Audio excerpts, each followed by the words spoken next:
Okay, Q1 underway. We've got 30 seconds to go, and the drop zone is Alonso, Bottas,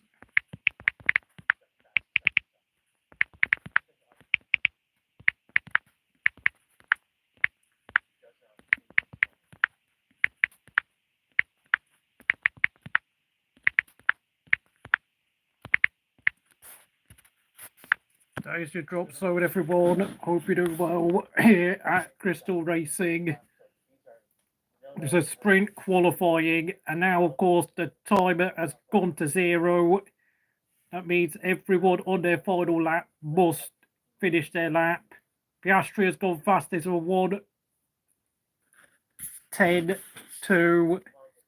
Oh, Gasly, sorry. Oh, Ocon's now in the drop zone.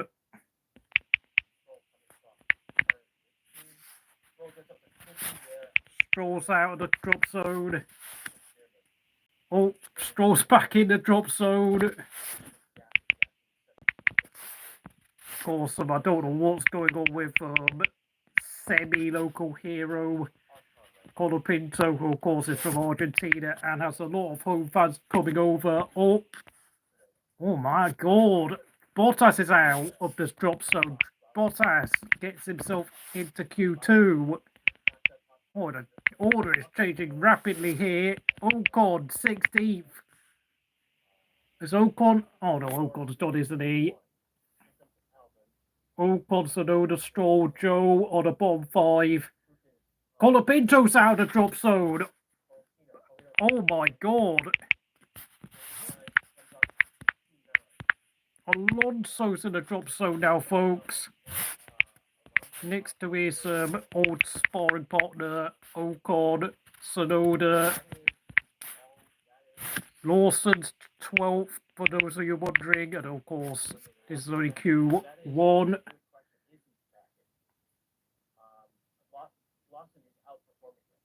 Behrman into Q2 with his teammate, Hulkenberg.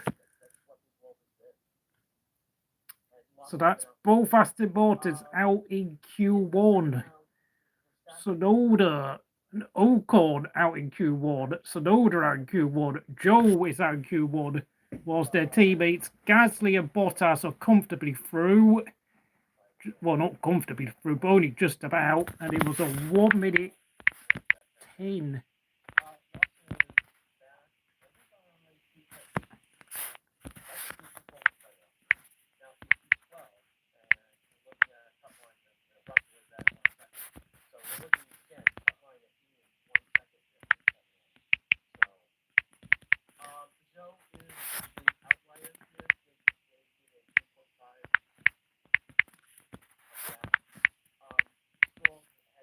Honestly, I don't even think Zhou Guanyu even bothers with qualifying anymore.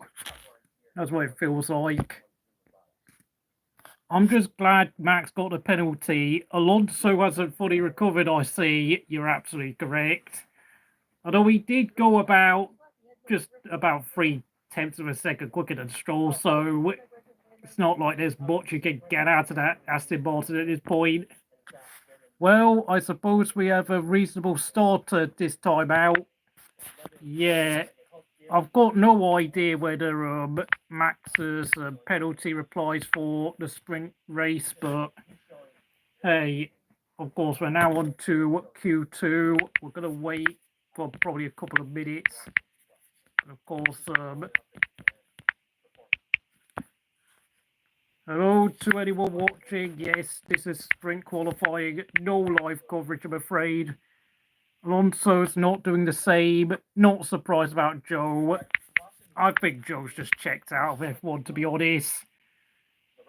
I mean, 3.5 seconds slower. My God, 3.5 seconds. Dude, he's well over a second and half slower than Stroll, so I suppose he's got a load of old bits and pieces of his car, and at this point, I think, due to the fact the team have just said to him, you're slower in the races than what Bottas is. We have to prioritise Bottas if we want any chance of scoring points this season. Perez has been given a boost over his future in F1 as Marco drops latest Red Bull timeline. Apparently, Marco would rather have Perez over Colapinto and Liam Lawson, but of course, let's be honest, neither of those two drivers are ready for a Red Bull senior seat. George Russell labels the Mercedes W850 the most inconsistent car in Mercedes history. Well, I mean, currently Russell and Hamilton got finished 10th and 13th in the first round of sprint quali, so he's probably got a point there. Verstappen apparently claims that he knows what he's doing, but you're not Kimi Räikkönen, okay? Chances for this session is likely. I don't know what you mean by that, but I think, well, apart from Bottas, I think anyone could get into Q3, I beg your pardon. Maybe not Gasly either.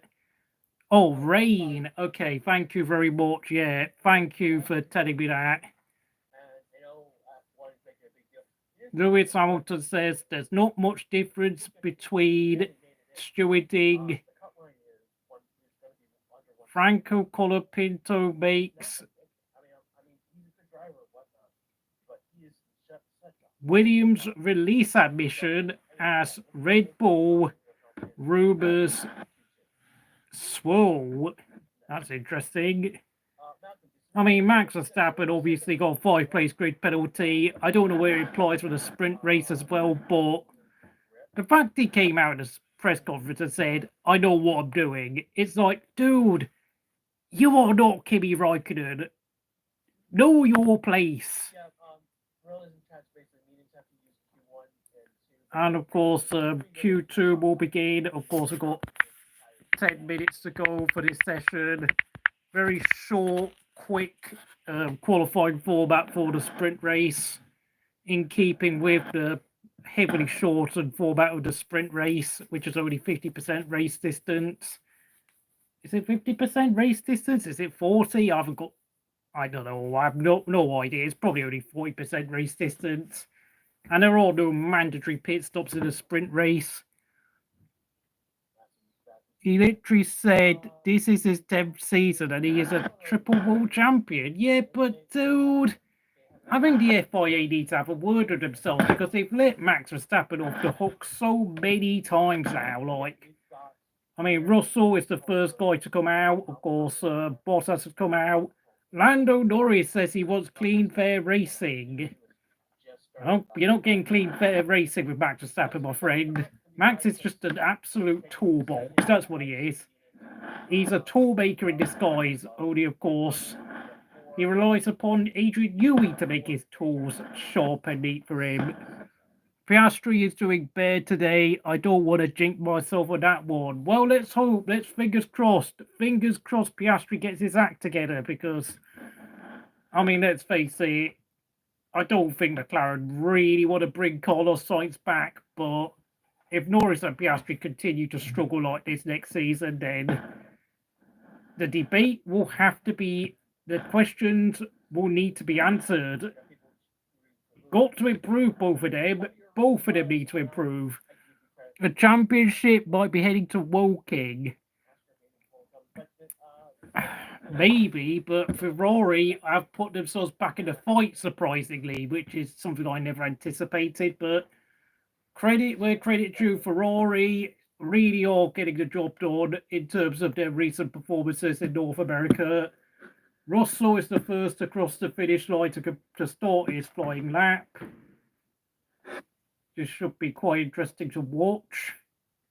We've got just over 8 minutes to go. This should be, I think everyone is going to really want to put a statement down. Of course, Q1 was all about just getting your car through into the next round of qualifying. But as for Q1, I think with Q2, we're going to be seeing some proper hot laps appear now.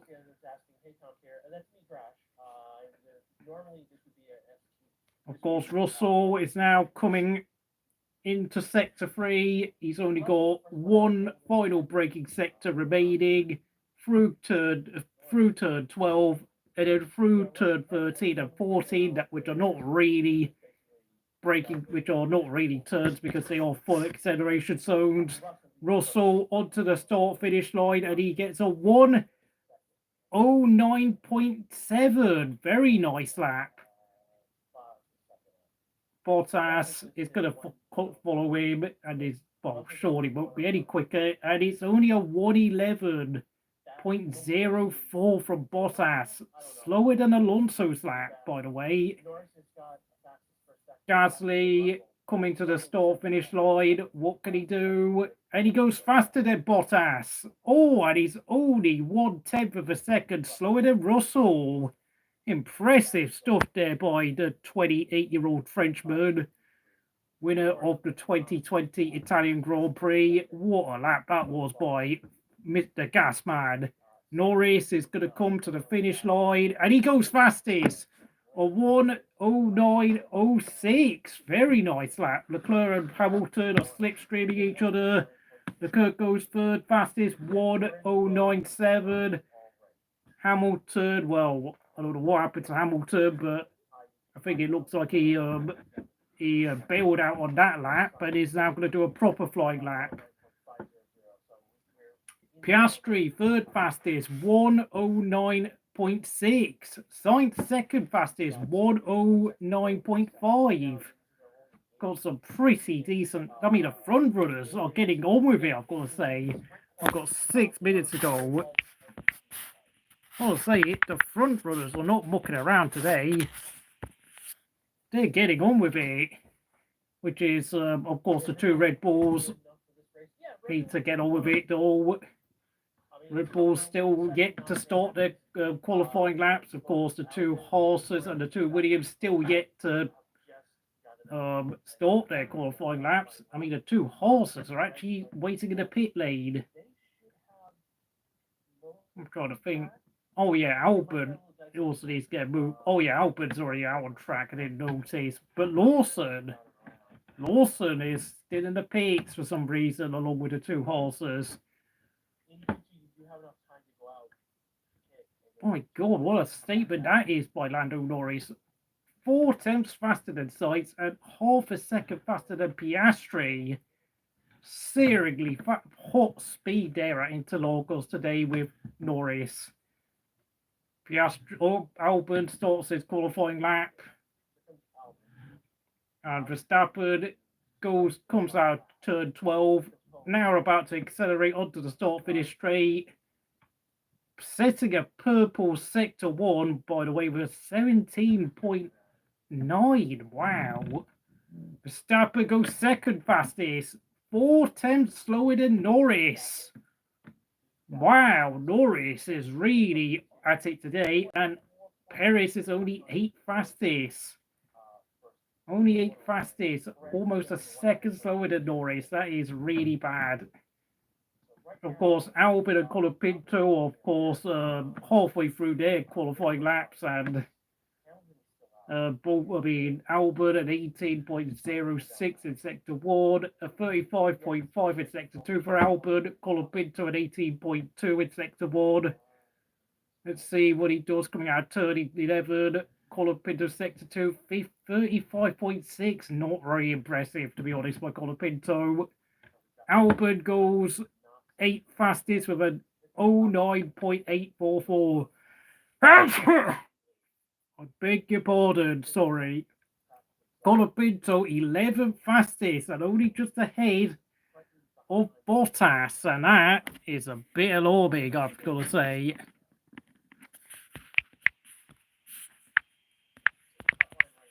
Bottas obviously stuck in a SAO, but never expected him to get out the Q2. Behrman and Hulkenberg and Lawson still yet to do a qualifying lap. Don't know what's going on with those 2.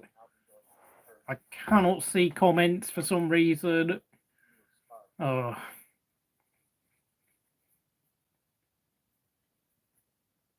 mean, if you've got anything to comment, please comment.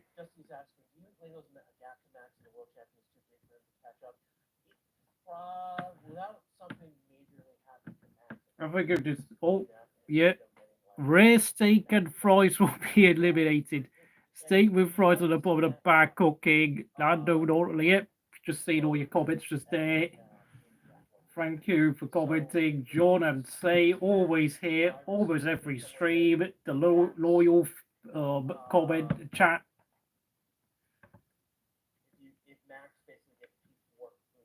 Behrman and Hulkenberg have finally come out. Lawson has only just exited the pits with 2 minutes to go.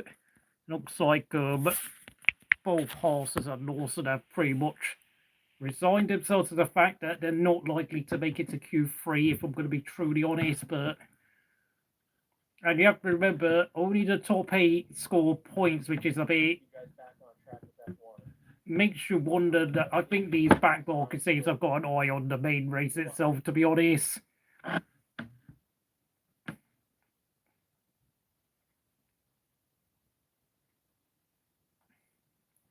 Norris is surely not going to have to come out again with this ridiculously impressive lap time. Unless, of course, track evolution really takes over. Wind speed 1 kilometers per hour. It's 7.6 kilometers per hour to the south, actually. No, I think you've underestimated that by a fair bit, my friend. 1 minute to go. 1 minute to go. Just over 1 minute to go, folks.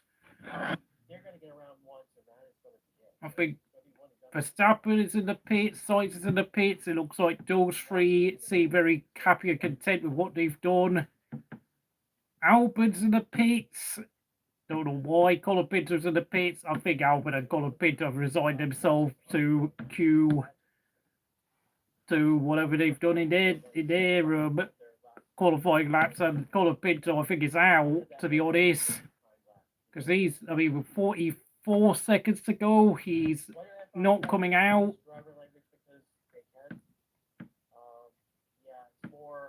Russell 18.08, personal best in sector 1. Gasly's done an 18.1 in sector 1. My god, Gasly's flying. There's only a 13.5 in sector 2 for Russell. And Behrman up to 5th. Wow, 1 minute 09.6 for Ollie Behrman. Oh. Lawson pretending to be a tough guy on BTEC Magnussen. Oh my god. Lewis Hamilton's on a lap yet.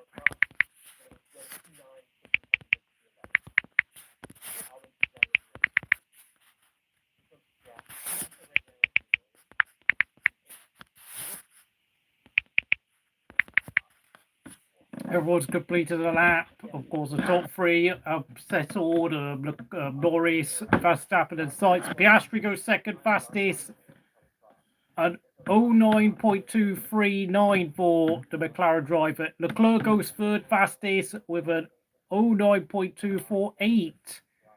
I think Verstappen and Sainz should be fairly comfortable though. Hulkenberg, Perez.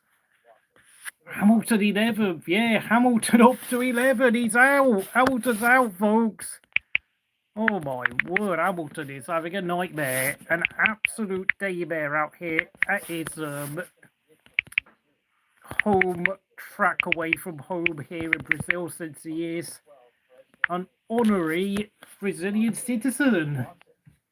Albon is in 10th, but I think he's actually safe. And Bottas, yeah, I think that is your Q. That is your Q2 order. Hamilton, Hulkenberg, Perez, Colin Pinto, Bottas are out of the session. Hamilton has been out-qualified by Liam Lawson and Alex Albon.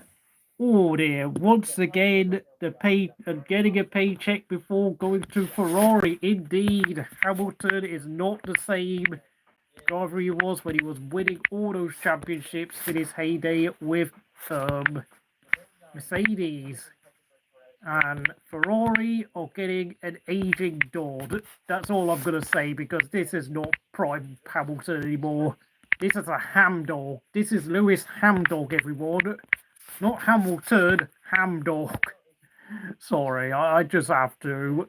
I think even the most hardcore Lewis Hamilton fans must have to acknowledge the fact that Hamilton is beginning to look quite a bit leggy in this late stage in his career.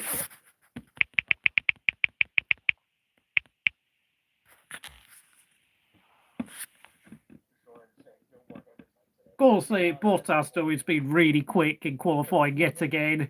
Hamilton can still kind of race, yeah, I agree, but dude, he's always out to fight from further back on the grid now as he's getting older.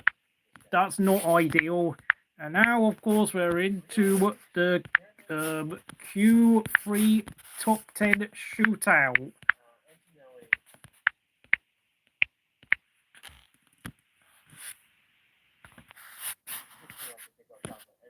I guess Lewis is on a certain S-word watch. I don't know what the S-word is, but slow man watch? I don't know.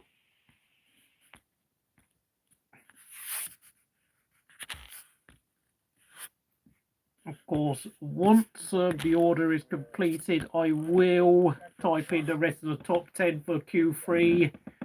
But I am just going to update you on who will be leading the lap time throughout Q3. And I think this session will only last for 8 minutes. So it's going to be short, sweet, and fast. And it will go... it will be completed much more quickly than Zhou Guanyu has been completing his qualifying laps. Don't you worry.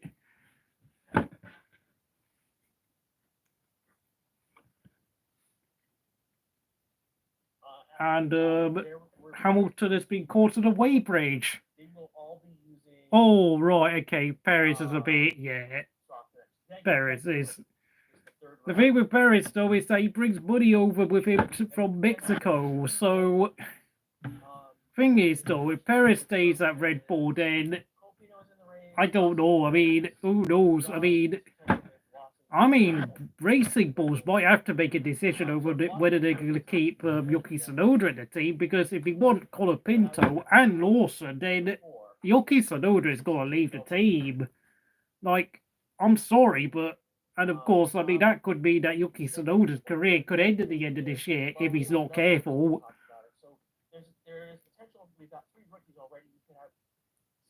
Sorry, I didn't quite see what you just said there, because my comments, it'll flash up and then it'll disappear within like 5 seconds. My screencast chat, I'm afraid. So, sorry, I wasn't paying attention. But Q3, why do I keep saying Q1 all the time? Q3 is about to be underway, and there will only be 8 minutes to go when the session is given the green light. This season, at least, Perez and Lawson at each other's throats. Honda wants Tsunoda to go to Aston Martin, yes, but Red Bull have got their own objectives, by the way, so... And with Tsunoda's deal at RB ending at the end of next year, like, I mean, Red Bull can just do the very convenient thing of just moving him aside for next season. And then, of course, Honda are going to have to really be like... I mean, Honda, let's face it, next year's the last deal of the Red Bull-Honda deal. So, Honda are just going to have to suck it up, I'm afraid. And I think Tsunoda will have to probably negotiate a deal to become the Aston Martin reserve driver for next season. And of course, if Papa Stroll and Honda decide to do a deal over Yuki Tsunoda, we could well see Lance Stroll kicked out of the sport once and for all. Yes. Goodbye, Lance Stroll. We don't need your services here anymore. You are surplus to requirements. Because a young Japanese driver named Yuki Tsunoda exists. 45 seconds to go before Q3 starts.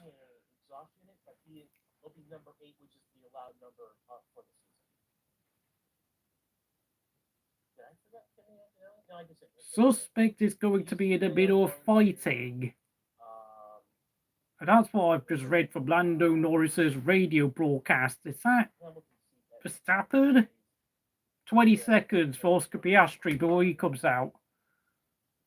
Oscar Piastri has now come out. to start his qualifying lap in Q3. Of course, Piastri has put the boost up. David Hill has come out to criticise Max Verstappen. Sorry, I didn't see your comment. Norris has come out. I think 7 minutes ago is probably a more appropriate. B-ball offset plus 100 for Oscar Piastri. Albon will be coming out next now. I've just seen this radio message and they've waited for Norris to come out turn 5 before Albon leaves the pit lane to start his out lap. Right now we've got the...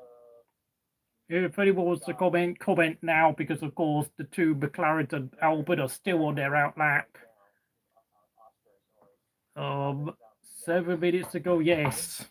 This is going to be very, very, very, very fast, by the way. I think about most, you can only do about 2 flying laps. And of course, if you go to the pit, you better get out to the pit lane quickly if you want a second flying lap. Piastri. Lance needs to F off to Le Mans, yes. Why do I hate Lance Stroll? Dude, he's been around for 8 years. I'm just sick to the back teeth of seeing... Oh, it's just so annoying seeing Lance Stroll being around for so long when most B drivers only last about 5 years in F1. Like Pedro did this in the late 90s. Pastor Maldonado, Takuma Sato. I mean, after 5 years, like, whoever sponsors them would usually wake up and realise, yeah, it's time to either get a real job in the real world or quit F1 and find another category of motorsport to head to. I mean, Pedro Diniz went back to his family farm firm with Pamela.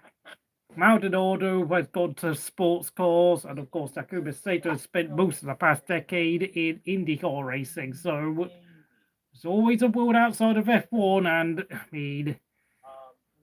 I mean he's done 8 years of F1. I mean, this is just crazy. Like Lance Stroll, I mean, he's always going to have a job for life as long as his dad remains alive.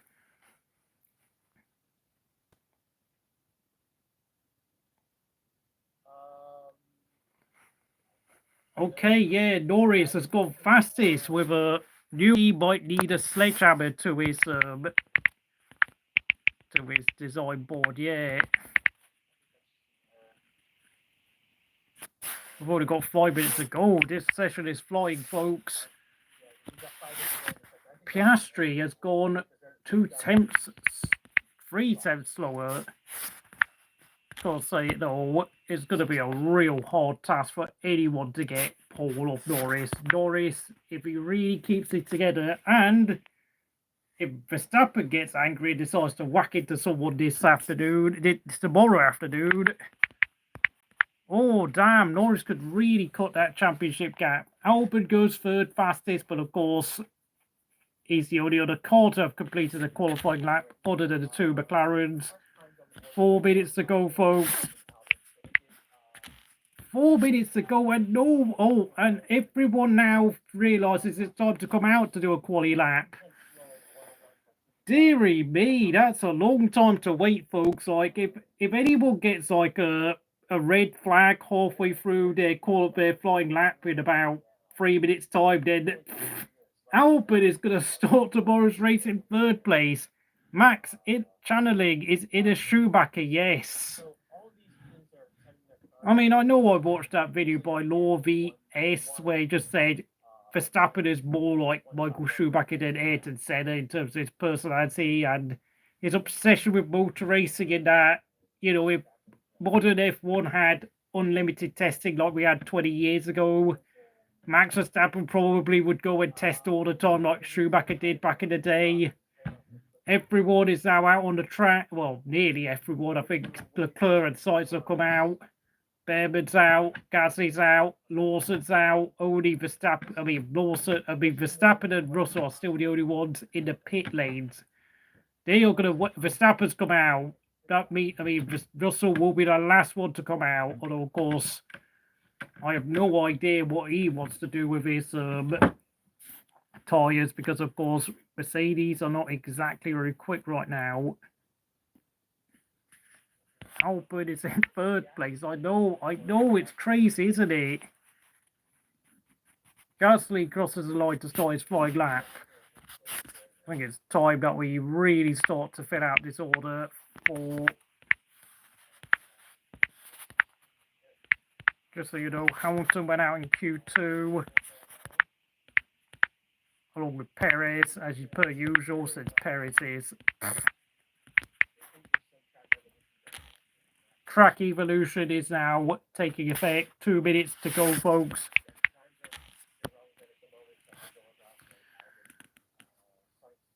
Gasly, Leclerc. Oh, I think it looks like Leclerc could be going fat. Well, Leclerc's been pretty quick. When I mean channeling is in a Schumacher, I mean, oh yeah, what he did with Hill and JV in the crosshairs, yeah, back in the day. Piastri crosses the line.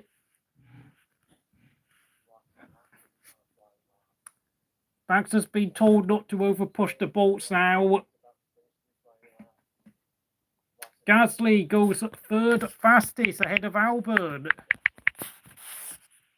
And Behrman takes fourth. Behrman once again flying like a phoenix out there. Out-qualifying Hulkenberg. Lawson, is this an outlet? Lawson goes fifth fastest. Albon, oh dear.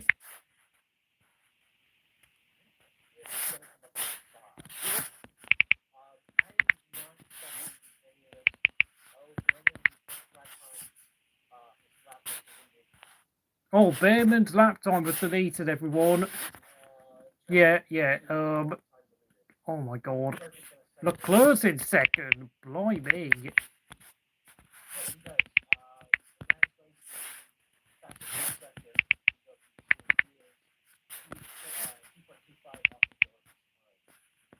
Piastri on pole.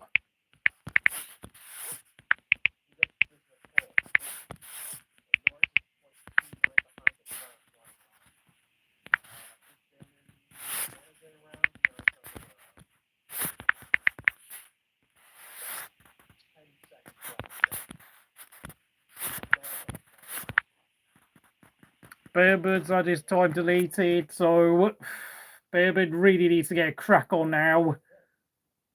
Russell is on a flying lap. Verstappen is on a flying lap. Behrman's coming into the pits. Behrman is probably going to be last. Yeah, Behrman's last. Verstappen, fourth fastest for Verstappen. I mean, he's got a 5 grid penalty, but I don't know if it applies for the sprint. Russell into sixth.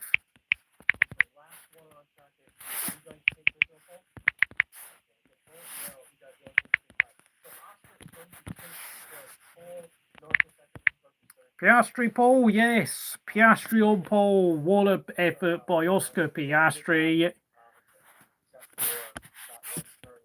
The session is done and dusted, folks.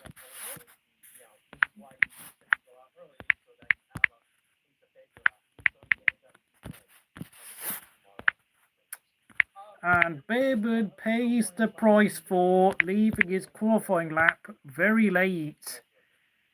And because he had his lap time deleted, it will be P10 on the grid for the young British driver. But of course, he's out-qualified Hulkenberg, so I suppose he's not too bothered, if I'm going to be honest. And once again, Verstappen, a full 0.3 of a second slower than the two Mackers.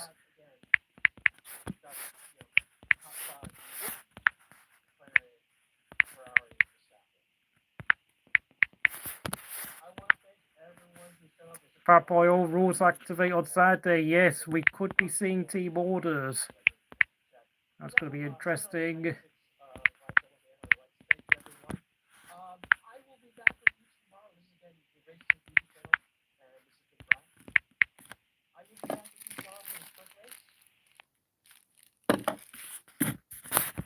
And of course, the final lap, Albon on 1:10.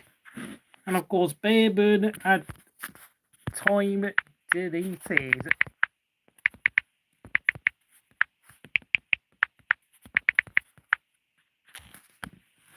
So that is your grid order for tomorrow's sprint race. Piastri alongside teammate Lando Norris, or Papayo front row, Leclerc ahead of Verstappen, who of course will be taking a 5 grid penalty into the feature race on Sunday. 5th place, Sainz alongside George Russell.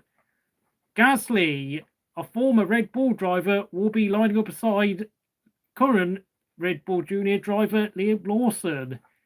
Another former Red Bull driver, Alex Albon, will be starting 9th, starting alongside British-born Ollie Behrman alongside him, making it an all-British-born row 5.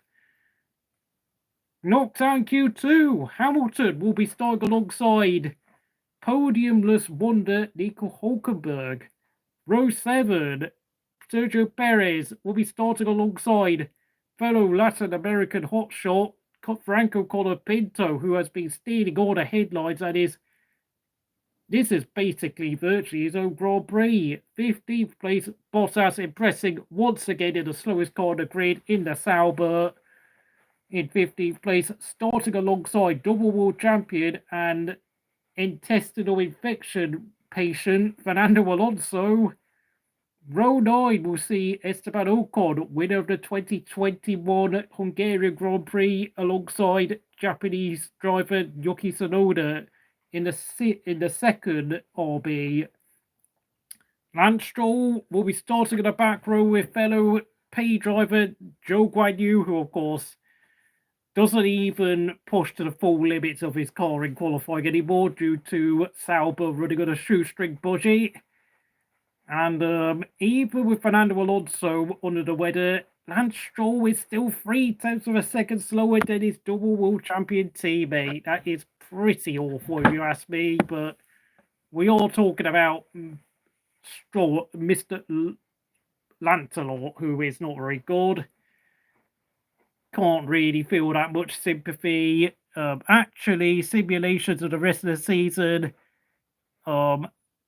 Verstappen won 82 points. Norris won just 18 points. That's an interesting one. I mean, are you saying that the predictions that, yeah, hello there, Roxford, hope you're doing well.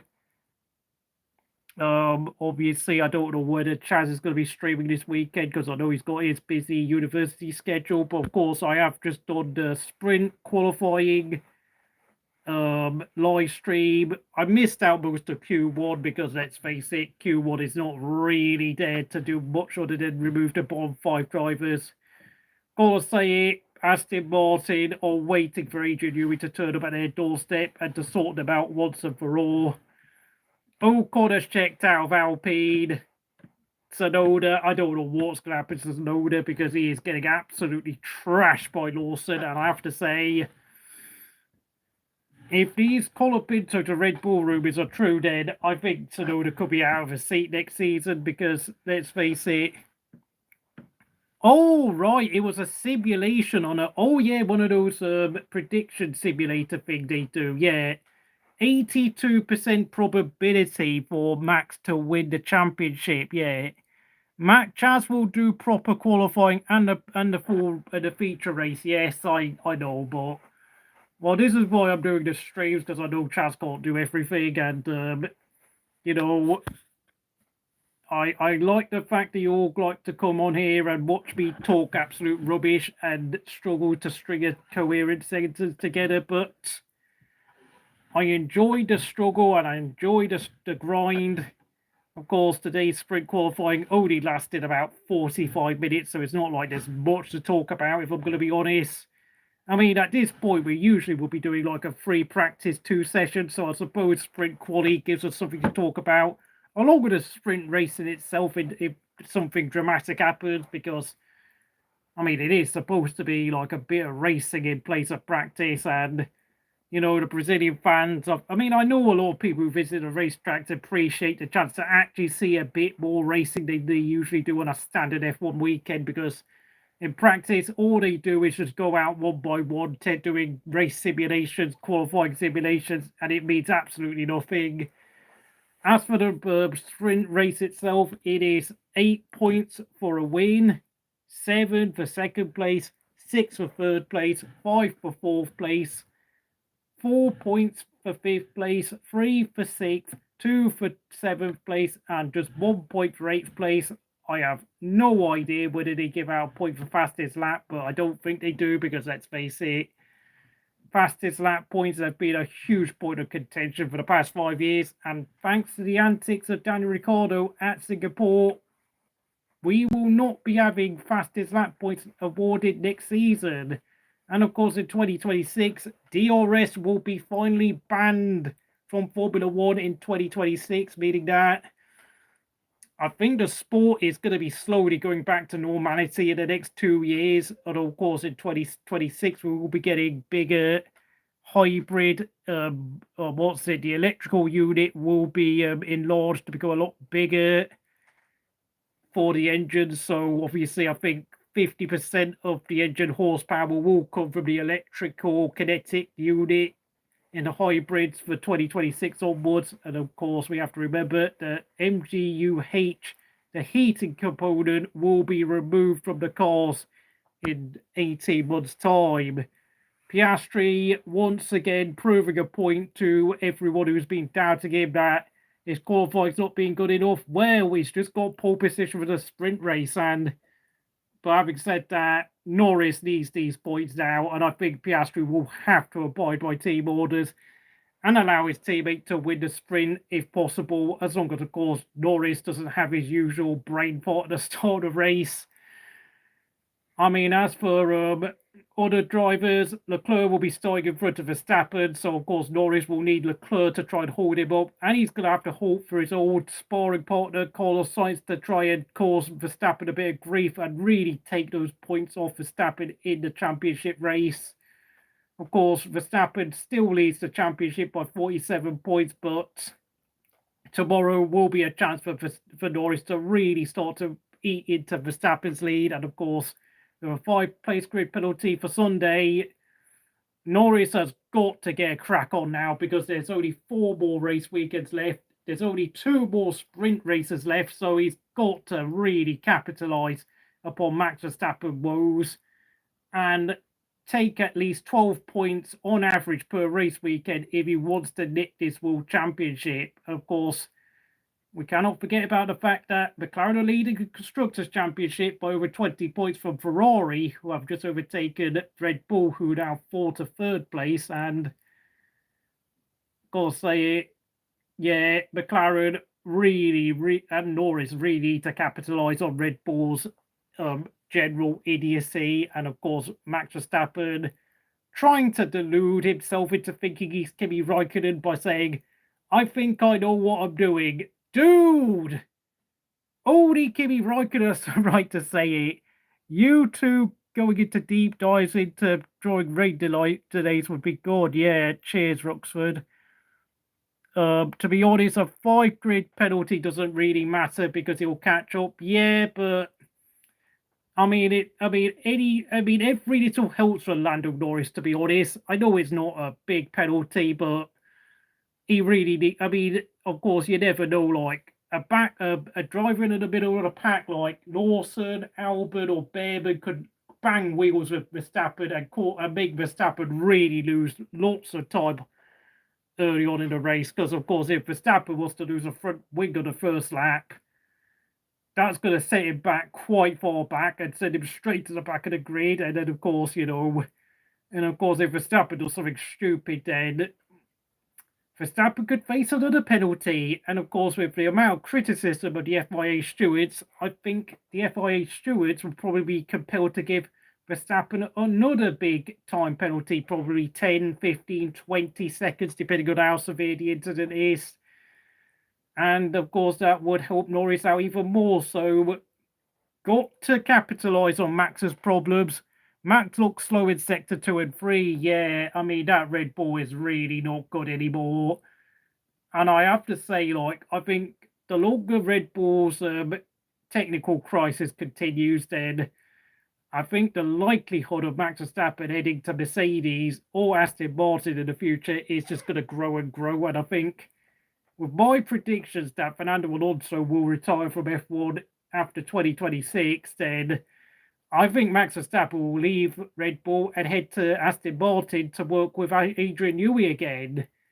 And of course, Herbert Walker will probably leave the team. So, I mean, Red Bull are going to look like a really, really are going to basically become a midfield team by that point, since they're going to have to rely on a driver lineup or something like Liam Lawson and Franco Colapinto soon. I mean, yeah, I know Red Bull tried to trim out the car into sector 1 to take advantage of start finish straight, and of course the run down to turn 4. But yeah, I mean, obviously, I think with a trimmed out car with the drag reduced, obviously it'll help Verstappen defend well against the back markers and allow him to steam past back markers as well. Yeah, as he recovered from his 5 grid penalty, I don't know. Max is probably going to be pretty much big. He's just going to be very, very, very angry and snappy with journalists for the rest of the season now, isn't he? Because we all know Max doesn't like it when you question his authority. I'm a 3-time champion. I've been here for 10 years. Oh, right, Will F1, I see. Oh yeah, I've not seen Will on my chat today. I don't know what's going on with Will, and I think if Max's problems continue, I think we could very, very, very, very well see Lando Norris somehow pinch this World Championship in Abu Dhabi. Looks more like a proper possibility now, because let's be honest, I think, yeah, I will stick to my opinion that Lando Norris should have won at least 8 or 9 races this season by now, but thing is, Red Bull just do not seem to have any sort of answers to their car problems, and Sergio Perez, being the sort of driver he is I think he's actually more or less driving around a pace that Red Bull really is, because I mean, let's be honest, I think the best, if Perez really wanted to go quickly, I mean, he could have got a place in Q3, but I think at best, looking at the lap times here, I think he probably would have only got like P7 or P8 if he was able to go down to like a 1 minute 09, and 1 minute 09.6, I beg your pardon, roughly where Pierre Gasly is. Or maybe a P8 where Lawson is. So, you know, I mean, that's about as good as it gets for Red Bull, because I think at this point, realistically, I think Red Bull only have like the 4th fastest car, because, you know, McLaren, Ferrari, maybe Mercedes have got a quicker car. I think at this point, Red Bull have got the 4th fastest. I've been saying it looks like it might end up there. Okay. I mean, yeah, 47 points between Lando and Max. It's not over until the FIA allowed a race to finish under a green flag at Abu Dhabi, as the saying would go, since, of course, you never know. I mean, someone like Zhou could well crash out with 6 or 7 laps to go at Abu Dhabi, and, you know, Max could well be leading the race by a country mile, only for Lando Norris to have a late pit stop, and then, of course, Max Verstappen has a disastrous restart, drops down to P5 or 6 on his old tyres, and then we get to see a reversal of what happened 3 years ago. Oh. Yeah, but, you know, Red Bull, I mean, look, their only trump card they've got right now, very fitting word. I just used their trump card, since, of course, with the US election will be coming up in the next 10 days or so. Max's loses the championship. Oh, sorry, I couldn't read that comment. We could well be seeing Max Verstappen suffering heartbreak in the final race like Lewis did 3 years ago. I'm sorry, Rooksford, I didn't quite see your comment there. If Max is losing, it'll be heartbreak, assuming he bounces back. It will be a good chapter in his story, in his career story. Yeah, I think with Max Verstappen, he's still only 27 years old. I don't think it's going to cause like a huge downfall in his career like he has done to Lewis Hamilton since. I mean, the problem with Hamilton is that Mercedes have just gone backwards in the last 3 years since that fateful day in Abu Dhabi. Fat lady will sing. Yeah, obviously, I know that's supposed to be the saying, but obviously, when you consider what happened 3 years ago, it's not so much if the fat lady sings. It's really more about when the FIA decide to wave the green flag for the last time in F1, finally wave the checkered flag at Abu Dhabi, because you know, first time in 3 years, we've got a proper intriguing title fight. Because let's face it, Max Verstappen and Red Bull have been the cheat code to success for the past 2 years. But thanks to the cost cap regulations, McLaren have caught up, Ferrari have caught up, Mercedes look a bit better, Aston Martin have made progress. Williams have definitely made progress because they were nowhere 3 years ago. In fact, they were nowhere 2 years ago, actually. What am I talking about? Williams have had a decent review. Okay, I know Williams are nowhere near as good as he once were, but still, on Army Motors, cheap offering in a season and a half now. I mean, let's face it, I think ever since, like, the Canadian Grand Prix for the past 4-5 months now, Red Bull's form has just fallen off so much since. I mean, basically, when Adrian Newey stopped putting any technical input in the car, this is a moment where Red Bull have really fallen down the slopes quite dramatically, and they're just not the same team they were like 4 or 5 months ago. Like 5 months, what's it? Back in April, I thought we were going to get another Red Bull Verstappen landslide, but now it seems absolutely unimaginable that we can see Max Verstappen even getting on the podium. And as for Perez, well, Perez is absolutely terrible. Sorry, I didn't quite get what you said there. Still, Lando will be the second one where McLaren might win both titles. Okay.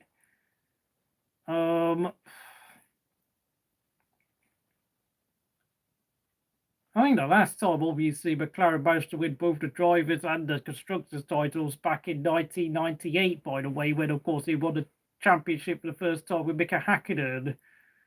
Of course, they failed to defend their constructors in 1999 because Ferrari picked them in the final race, thanks to Mika Salo stepping in for the last second of the year for Schumacher. It was Mika Hakkinen who managed to do that. It was not Rosberg. I mean, the last driver to do it was Mika Hakkinen, so I think never mind. Doesn't matter. I don't care. But look, I mean, obviously, Max Verstappen is still the most recent driver to win a drivers' championship, despite his team failing to win the constructors 3 years ago.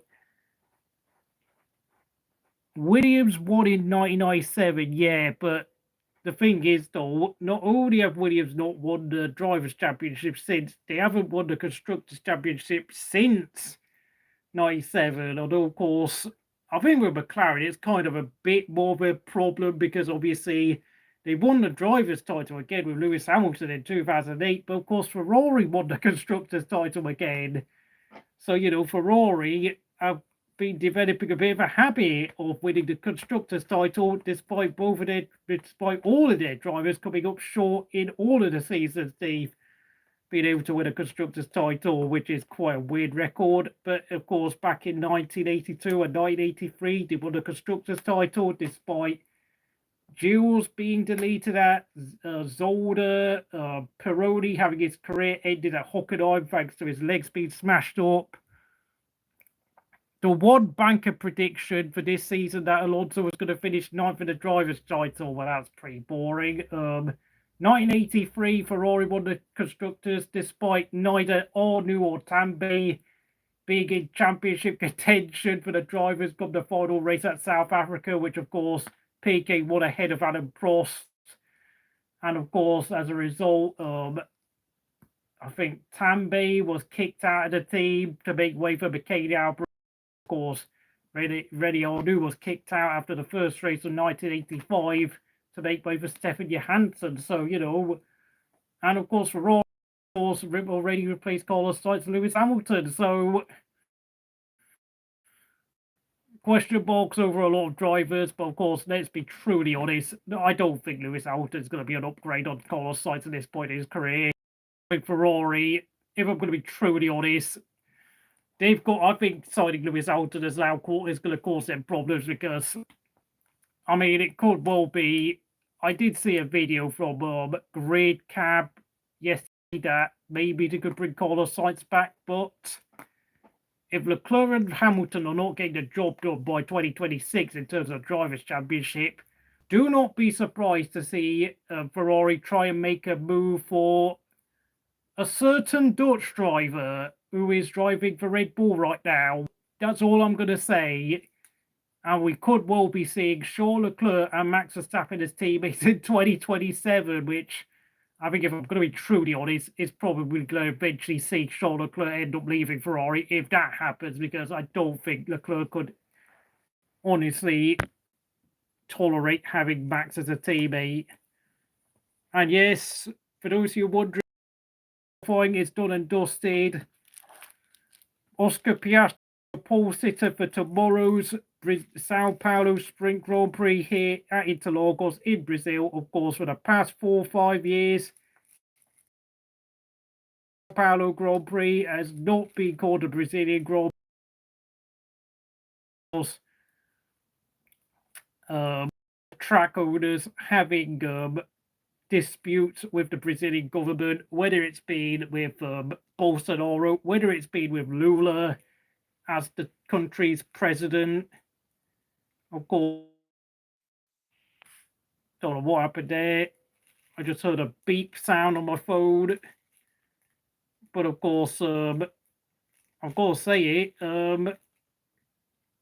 Sorry, if you would say that a couple of years back, you would think that you would be on drugs, that Max would be jumping to Ferrari. Yeah, but of course, I also want to say prayers and condolences to people in Spain over the floods in Valencia. Of course, more than 200 have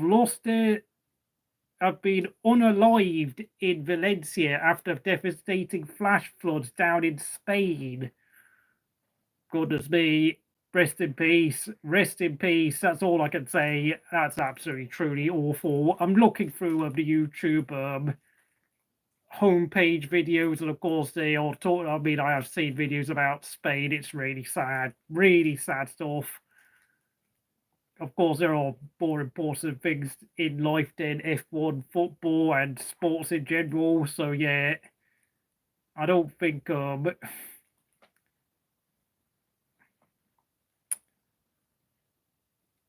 election coming this Tuesday. The US elections, oh my God, yeah, massive. But of course,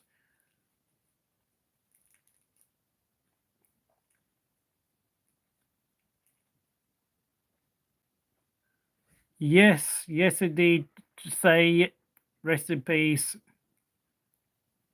Oh, right, a car and motorbike hit each other on your way home. Oh, damn, yeah, well...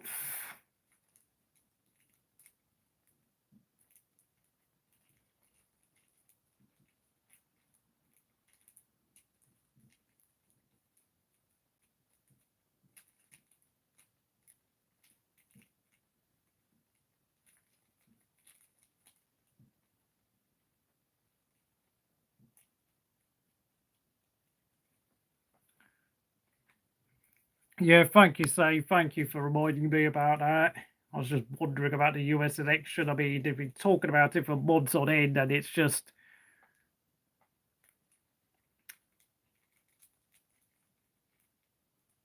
It's like, I'm wondering, when are we going to finally hear the election results come in? I don't know whether... I mean, in America, does it take like an entire week to do the election voting? Because... in most countries, it takes like 1 or 2 days, but I know in America it takes absolutely ages to collect results. But I am going to say I think whoever wins it's just going to be a massive fallout because America is just so divided at this point. Regardless of what you think of either candidate.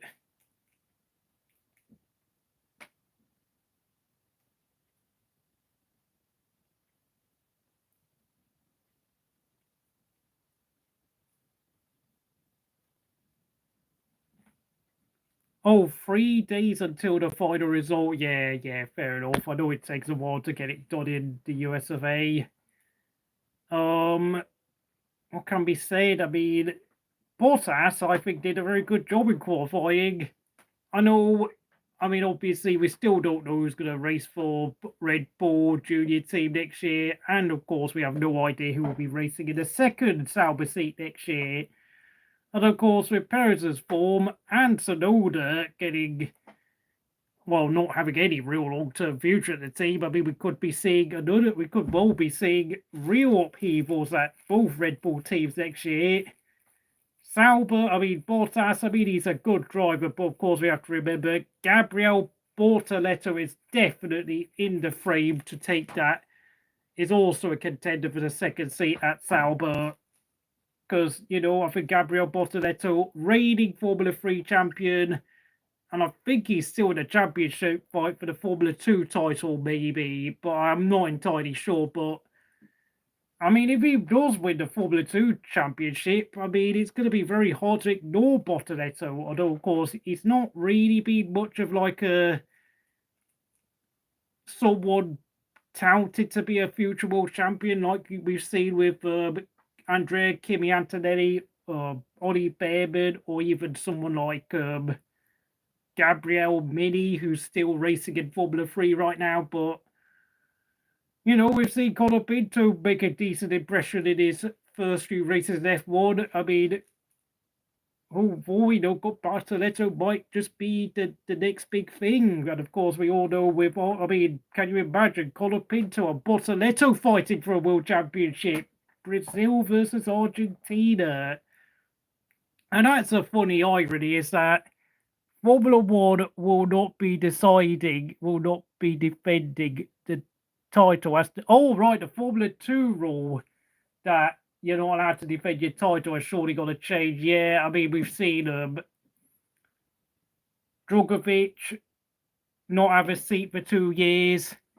Porsche going out to IndyCar racing since leaving Formula 2. But the problem with Formula 2 is that after racing in Formula 2 for like a couple of years, there's not that much you can really learn in Formula 2 because it is a spec car series, and you've got to realise there's very few like setup changes you can do with a Dallara Formula 2 chassis. So, you have to realise in IndyCar racing you can do more development work, despite the fact it is supposed to be a spec car in IndyCar, but of course in IndyCar, I think the teams are given more license to change things like springs, suspension, maybe a bit of bodywork. Like they do get like a bit of leeway in terms of car development, but surely you would want more experienced, good racers for Formula 2 and race the quality.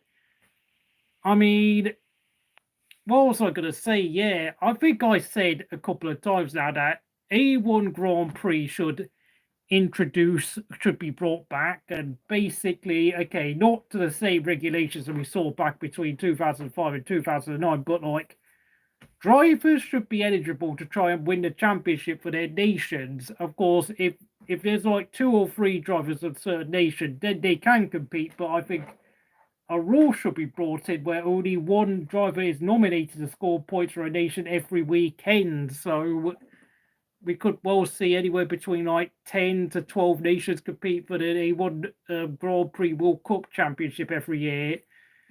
Alternatively, you could set aside 2 or 3 weekends where the Formula 2 Championship doesn't mean anything, and instead you just get like the best possible drivers from around the world to try and fight for the A1 World Cup Championship. And of course, I've also had other ideas that you could have like 2 like special race weekends where the junior drivers who have made like fewer than 8 Grand Prix starts in their F1 career, and those who have never started an F1 race could well enter a Formula One Junior Cup. So, you know, the likes of Liam Lawson could have competed in something like that. Colin Pinto, Ollie Behrman, Kimi Antonelli. I think these sort of championships will be more suitable for their skill type. And like any junior drivers who haven't really been highly touted for a move to Formula One can all enter this junior championship, which only lasts 2 or 3 race weekends, where they get to race for one cars that are like 3 or 4 years old, back from like the 2020 championship or the 2021 season. I mean, obviously, they would have to down-tune the engine so that no drivers are like driving at like a power level above their capabilities, but it would be far more relevant racing experience compared to what Formula 2 is, because let's be honest, Formula 2 is more similar to driving in the same sort of, it's like a slightly slower version of IndyCar racing, if you understand what I mean. It's not like truly cutting-edge motorsport. I mean, obviously, the teams would have to pay quite a fair bit of money to compete in it, and I don't know whether there would be a scenario where, like, I don't know, only 7 teams would enter any cars, and they would all have to enter like 3 cars each, because I don't know whether a team like Haas, Williams, or RB would afford it. Of course, RB are a junior team, so I mean, what an awkward sight it would be to see them try and enter a car. But that's just me, because let's be honest, I think the current Formula 2 format with like 12 to 14 race weekends is just a bit of a waste of money at this point. It allows paid drivers like Roy Nissany and Sergio Canamassas and that Johnny Cocotto Jr. guy who used to race in Formula 2 to have 4 or 5 years where they're not achieving anything. I know Austin Markelov had a bit of success winning a few races here and there, but really, the guy was not an F1, like a future F1 prospect in any shape or form. He improved a lot, but now, of course, since he's quit Formula 2, he's just completely retired from motor racing altogether, alongside Sergei Sorokin. And of course, I know a lot of people also said that because they're Russian, it's very hard for them to get a racing license to even enter certain series, which is also another problem, which is quite sad, since it's got nothing to do, since the Ukraine conflict has nothing to do with them at all. But the world of politics intervenes again. I mean, the only sporting series where you get to see Russians compete at top level is now tennis, where, of course, you know, Dani Medvedev and all those Russian female tennis players still compete, but that's only because they're like the big names in tennis. I know there's been like a couple of Russian players that have switched their nationality to Kazakhstan. Robert Schwartzman is now an Israeli driver, which is almost funny to think about, because I don't even think he's ever stepped foot in Israel. But that's world politics for you. Oh my lord! I mean, imagine going from Russia to Israel. I mean, I couldn't even imagine that. That's just crazy, folks. But 15 people are watching. Oscar Piastri steals the sprint qualifying pole position by 0.2 of a second ahead of Papayon, McLaren teammate Lando Norris, and in behind them will be Charles Leclerc and championship rival Max Verstappen, who will be taking a 5-place grid penalty for the Sunday race.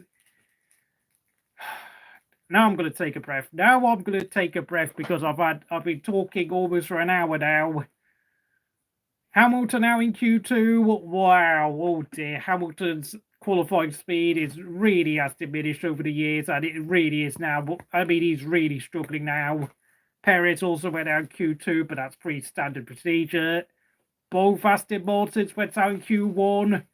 Alonso still recovering from his intestinal infection, where he had to take a direct trip from Mexico back to Europe for treatment. Still out-qualified Lance Stroll by 0.3 of a second, which just about tells you how awful Lance Stroll really is in qualifying. I know I've been repeating this again and again about how rubbish Lance Stroll is as a qualifier, but dude, I just can't. Like, I'm so fed up when people make excuses for Lance Stroll. He's been there for 8 years. He should know better. He should be able to drive faster, but he can't improve. He hasn't improved it since the start of since the second half of 2020, in my opinion. Where I'll give Lance Stroll credit. He was very good in the first half of 2020, but where he got podiums at Monza, Bahrain, pole position in Turkey. That outstanding driving the weight when he finished 4th at Hungary after starting 3rd place and pretty much destroyed Sergio Perez all weekend back when the team was still called Racing Point. But I've honestly seen very, very little progress on Lance Stroll, to be honest, since 2020. It's just not been good enough. And even in that Bahrain race where he finished 3rd, I mean, he threw away what was a possible race win to Sergio Perez, who ended up taking the race win after Russell and Bottas, who were teammates for one race at Mercedes, had all sorts of tyre issues going on. So, I've seen enough from Lance Stroll to know that I'm not interested in seeing him anymore. Okay, I'll give him a bit of leeway. 2024 was has been nowhere near as bad as last season for Lance Stroll, but that's mostly because Alonso's not had the opportunity to go and get podium finishes like he did last year. So really, there's not really it's not really much to say what the hell Lance Stroll could have done better, if I'm going to be honest, because Alonso's not had the opportunity to really excel like he did last year. And I hope you're doing well wherever you are in the world. 13 people watching. I'll leave this stream up for a bit longer so that you can look at it, stare at the results of qualifying.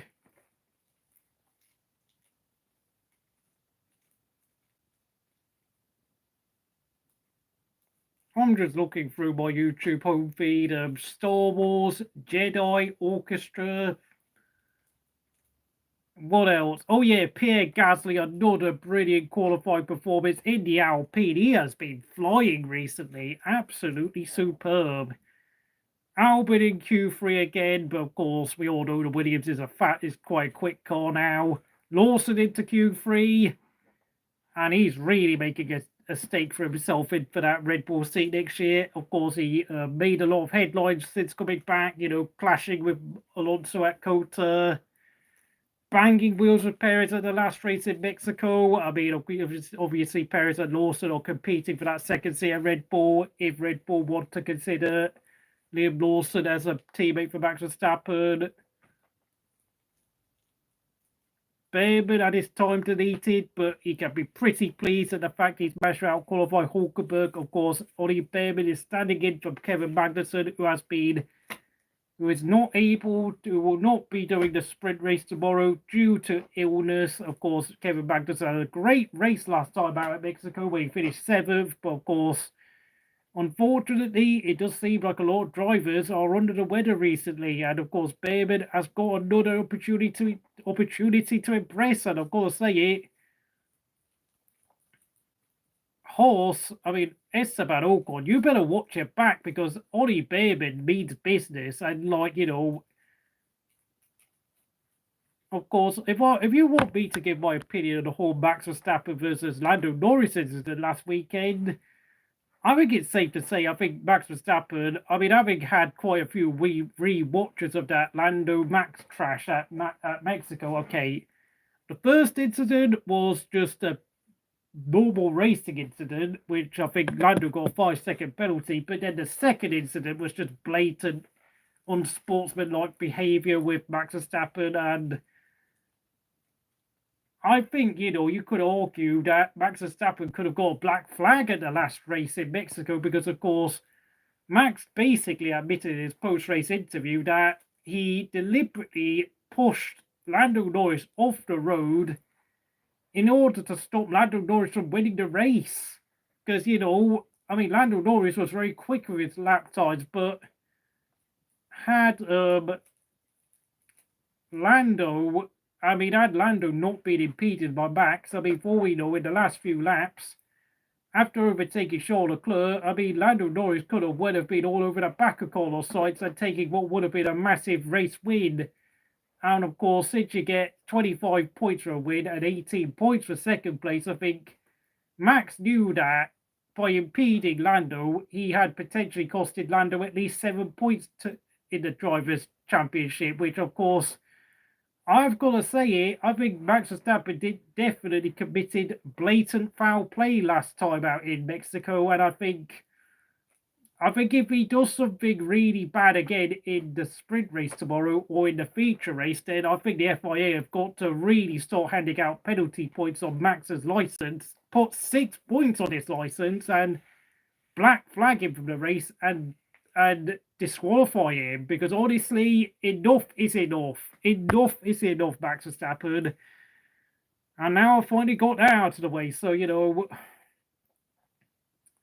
because look, I know Max likes to push the rules to the limit, but the fact of the matter is Max Verstappen has been getting away with ridiculous driving for far too long by the FIA, and the FIA, I think, are the culprits, because the FIA just don't know where to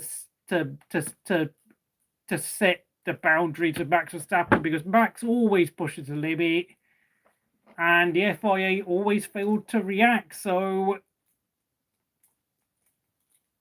and the FIA need to really, really, really put their foot down with Max Verstappen and realise you can, like, if you go beyond this limit, then we will start to sanction you for deliberate foul play, because that's what I see Max's driving at Mexico as being: blatant, unsportsmanlike conduct and bringing F1 into disrepute.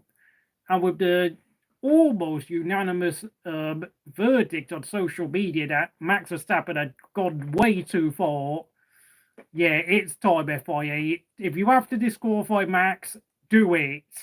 And if you have to hand him a race ban, do it ASAP. Not tomorrow, not next week, immediately. I've had enough.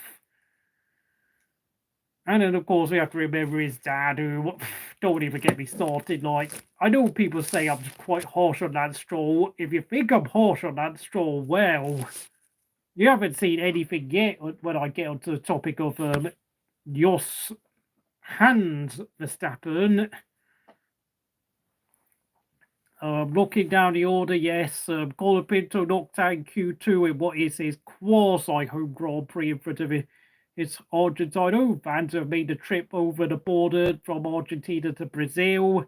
But unfortunately, this weekend was a bit disappointing for Colapinto, as of course Albon has finally woken up from his Colapinto having his number for the past few races. Russell doing a decent job again for Mercedes, but then of course next year he's going to have Kimi Antonelli as a teammate, so that's going to be a new challenge for him. Sainz is going to be going to Williams, so of course, unfortunately for Colapinto, he will not be able to drive for Williams unless, of course, something dramatic happens with Alex Albon. Charles Leclerc, decent effort, P3, not much to say, although of course he'll be very disappointed with the way he conceded P2 last time out of Mexico, where he went wide coming out to the final corner and allowed Lando Norris to make an easy overtake to take P2.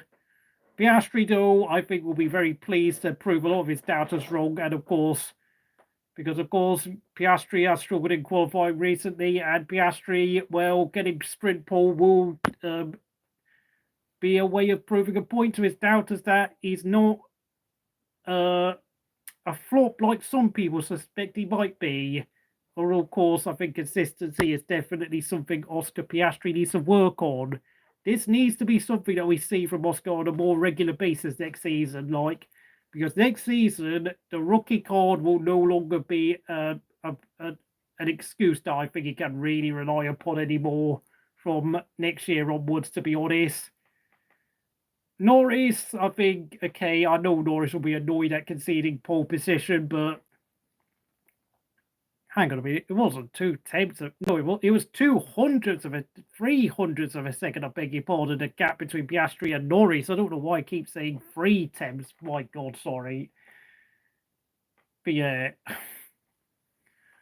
but very, very tiny gap between the two Papaya McLaren boys. Of course, I cannot see the comments, so I don't know whether anyone's actually typed anything in the past 5 or 6 minutes. 20 people watching. Of course, sprint qualifying was done about, I think it was done about 45 minutes ago now, so apologies for those of you who want to have like an update, but I've just been talking on for like the past 45 minutes or so.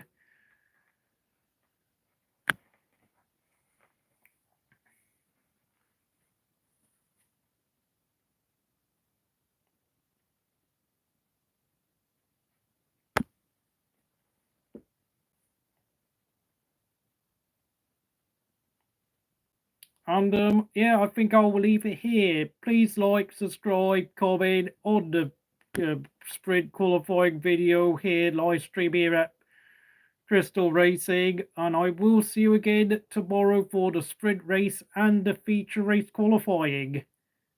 Over and out.